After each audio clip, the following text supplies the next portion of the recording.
Welcome back to Arcade Spirits. Um, in the last episode, we're still at Hamza's arcade raid slash auction.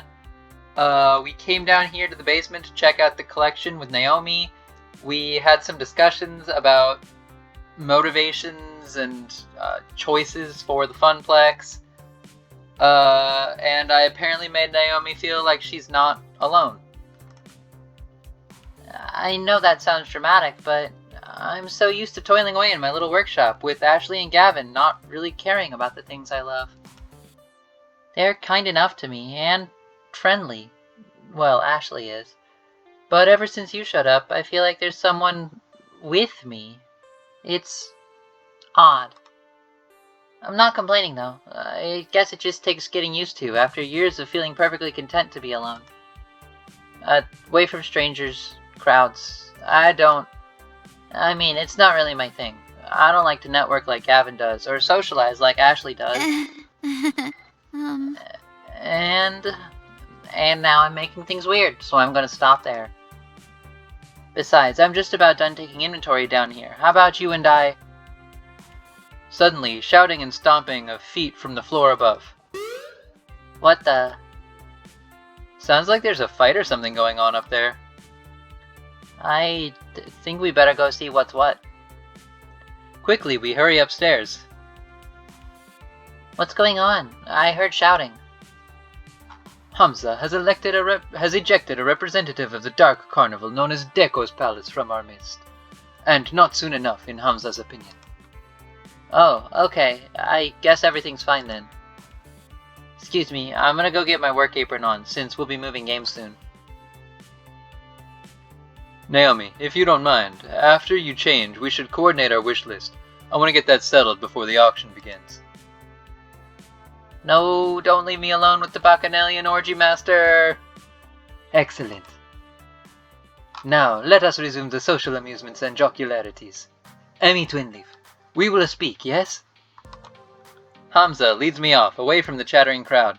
Presumably not to eat me, or yell at me, or anything like that. I make it a point to get to know all who attend my gatherings. Clearly, I have been remiss, as I allowed one who works with the hated Dekonami to enter. Hamza would like to know you better, my friend. Not that Hamza assumes you to be a spy, of course. It is simply a matter of what is proper and right. I'm just a floor attendant for the Funplex. Not much else to Come say. now. Surely there's more to you than that. Share with Hamza. Consider me an impartial third party. Surely there are matters that occupy your mind which would be inappropriate to air to your business partners? I guess you got me there. Okay, this guy is clearly on a fishing expedition for dirt. Considering the high court of arcade royalty I'm supping with, maybe it's best not to give him anything. But I also don't want to make relations difficult for the Funplex. If this guy is really a leading supplier of cheap arcade games.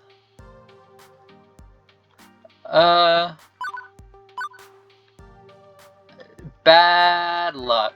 We're gonna be honest. I won't bore you with the whole story, but the TLDR is that my family's had a curse of foul luck for quite a few years. Moving from city to city, job to job. After I left home, I couldn't find stable work. Not until the Funplex, I guess. I'm determined to make this work, but I'll admit I'm in a vulnerable position. It's not exactly a jet-setting executive role. Hamza agrees. Ah, yes, I see the dilemma you face. I have seen it many times before, in fact, including firsthand. Yes, I have known hardship. We all have in the course of events. You are not alone in that condition, Emmy Twinleaf. Hamza began as a mere urban explorer and hunter of rare objects for a wealthy buyer in Dubai. You see, many debts pursued me. And in return for assistance in paying them, I stocked the arcade of his dreams. In time, my patron released me entirely from the woes of debt. They were difficult years, productive years to be certain, and throughout them, Hamza learned how to use the mystique of being Hamza to better achieve his goals. Yeah? Now I stand before you with power, and with hard-earned respect for that power. I leverage it to ensure that those who respect games as I do can enjoy them, even if they lack coin. But yes, I have known hardship. We all have in the course of events. You are not alone in that condition, my friend. Okay, so how do I get out of that condition? Do I need to indebt myself to a wealthy prince or something too? No. You will need the will to dream, and the will to work. The will to make the trade-offs that will bring you closer to your ambitions. Francine said something similar, didn't she? Francine was mentioning something about that earlier. Wisdom and beauty. That is Francine. I'm trying not to make trade-offs, though. Not to settle. My parents, they gave up on so much just to barely scrape by. Ah, that is the puzzle, is it not? What to trade? Allow me to regale you with a story. Hamza makes a sweeping gesture to the beautiful ruin of the Donnawood mansion, and to an oil painting hanging on the wall. At one time, Donna Michaels was a star on the rise. She had all that she could ever desire, and indulged in her desires all day long. But so indulgent was she that she failed to maintain the work that brought her there. After her second album did not meet expectations, she lost interest. For years she lurked in these walls as a recluse, playing games for hours and hours.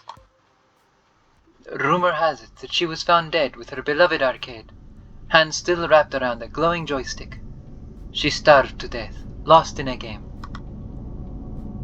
I'd say that's ridiculous, but I've seen Percy play for hours and hours at a time, and this is ominous background sound. Don't like it.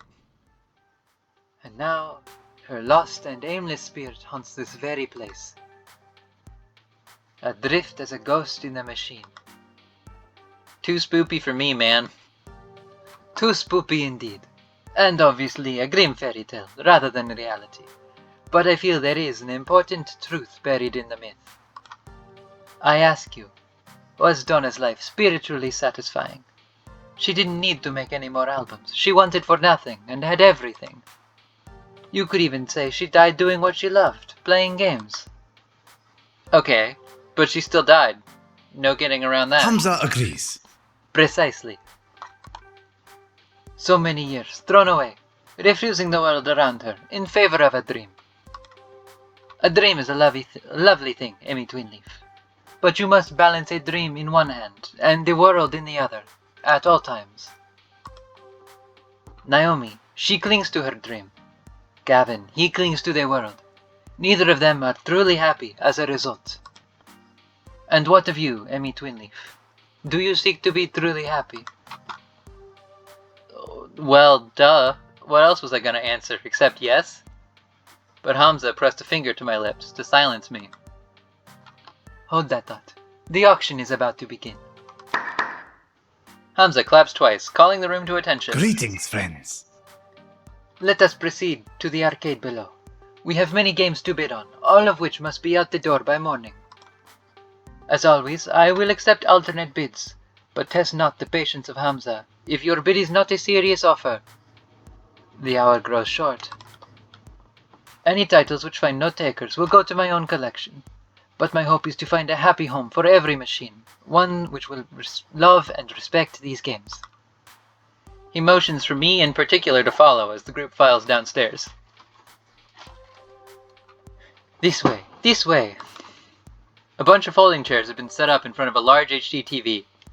One of Hamza's assistants loads up a photo slideshow of the games on offer as the group settles in. Hey, shouldn't Francine be here for this? It's technically her money. She trusts the two of us and to make the right decisions on purchasing games. Plus, I'd hate to interrupt her nap. Or her knitting. Or both. I swear she can knit in her sleep. Oh, I'm just too nervous. I think I'm gonna go browse the games again, see if there are any I missed. It's so dark down here, I could swear I didn't see them all. And how about you, Emmy? Want to watch the auction with me, or go help Naomi search the arcade? I'm fine either way. Ultimately, you're only here to help us lug our purchases out the door, so do whatever you like. Thanks. I think...